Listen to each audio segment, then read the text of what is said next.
Hello, halfway students and families. This is Mrs. Chabrecek reading a chapter of Storm Runners. 1:20 a.m. Nicole didn't hesitate. She dove over the edge immediately. Chase dove in a split second later. He was surprised by the power of the current. As he tumbled through the breach, a large chunk of asphalt from the other side broke off and hit him in the right shoulder, pushing him under for a second or two. He surfaced, sputtering, shoulder aching, his arm going numb. He realized that even if Rashawn had made it across, the asphalt would have broken loose, and she would have still ended up in the water. He let the current carry him into deeper water where it was calmer. He was a good swimmer, but he had no doubt that Nicole was better.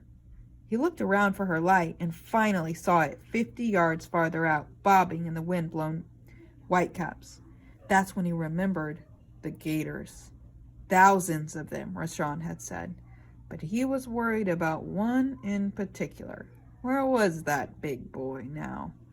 He swam forward, calling for Rashawn. It was difficult going. With his sore shoulder and the stuff in his pockets weighing him down, he thought about dumping some of it, but resisted the urge. Before the night was over, they might need everything he was carrying. He drew close enough to Nicole to hear her shouting for Rashawn. He had no idea how good a swimmer Rashawn was. After all they'd been through, he did not want to lose her. "Rashawn!" he shouted. "Rashawn!" He reached Nicole. They were both exhausted and out of breath. "No sign of her?" "None, Rashawn." "What do you want to do?" Chase asked. Nicole didn't answer him. "Rashawn! Swim toward the light. Shout! We'll swim to you." They listened. All they heard was the wind. All they saw was a lake that looked like a stormy sea. "How far are we from the levee?" Nicole asked. "Farther than we should be." Nicole looked at her watch. 10 minutes. You swim that way, I'll swim this way. Chase shook his head. "I'll swim for 5 minutes, then I'm going to swim toward shore. This will give me time to get in front of the breach. That way you'll know where to swim to. We don't want to go through this a second time. When you come in, swim down my light, toward my light. If you find her or you need help, hit the button on the headlamp twice. That will send it into emergency blinking mode with alternating white and red lights. I'll do the same if I find her or need help. Good luck." "You too," Nicole responded. "We're gonna need it." 1:23 a.m. "What are you doing out here?" the sopping wet policeman shouted through the driver's window of John's truck. "Emergency services," John answered calmly. The policeman acted like he hadn't heard him. "Maybe you missed the memo, or maybe you're just insane. Do you realize that you're driving around in a Category 5 hurricane?" The shouting policeman woke Mark. He pushed his long hair behind his ears. "What's happening?" Cindy turned. "Go back to sleep." "Fat chance, where are we?" The policeman shined his light in Mark's face. "You're smack dab in the middle of the biggest hurricane ever to hit here. Maybe the biggest to hit the United States." "I heard that it's been downgraded to a Category 4, John said. 3, 4, 5. Makes no difference to me. It's destroyed every road up ahead. It's an ongoing disaster, a natural disaster." "Which is why we're here," John said. "We're contractors. If the roads are impassable ahead, how did you get here?" The policeman glared at him for a second, then said, "I just turned back 2 Federal Emergency Management Agency trucks. The FEMA people weren't too happy with me either. But I have my orders. The only people we're letting through are law enforcement and National Guard. We'll let you know when you can pass." "It's hard to help people if you aren't there to help them," John said. "I hear you, but there's nothing I can do, and there's nothing you can do for anybody in a little 4x4 with a winch. We have 2 big rigs stationed ahead with supplies." Cindy raised her eyebrows, but didn't contradict him. "Providing that your rigs are still intact, and there's a good chance they aren't. As bad as it is here, it's worse up ahead, a lot worse. About 5 miles back down the road is a high school. We've set up a temporary shelter in the gym. You'll find uncomfortable cots, bad coffee, stale donuts, and dozens of annoyed people just like you, waiting to get through to do their thing. Don't expect to get through until mid-morning at the earliest. We'll assess the damage and let you know if and when you can proceed." John turned the truck around and headed back down the road. It's not that long before daylight," Mark said. "Bet that shelter is filled with news people. I'm kind of partial to bad coffee and a day-old donut." John passed his thermos back to him. "Help yourself. There's a half a box of donuts under the seat. You'll need the bad coffee to soften them up. Mark took the thermos. I take that to mean we're not going to the shelter. Nope. Then where are we going? The road less traveled, Cindy said. First, I have to talk to Tomas. John pulled to the side of the road and called his partner on his phone. They proceeded to have a short conversation in Spanglish, which Cindy and Mark could barely understand. He ended the call and punched in some coordinates on his in-dash GPS, then studied the map. Tomas thinks he found a way past the roadblock. Do either of you know how to use a chainsaw?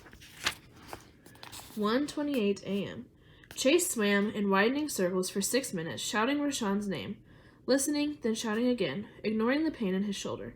He hated to stop looking, but they had to get back to the shore or risk drowning themselves. He treaded water and looked at his GPS. Rather than risk having to cross another breach, he decided he'd haul out where the road ended.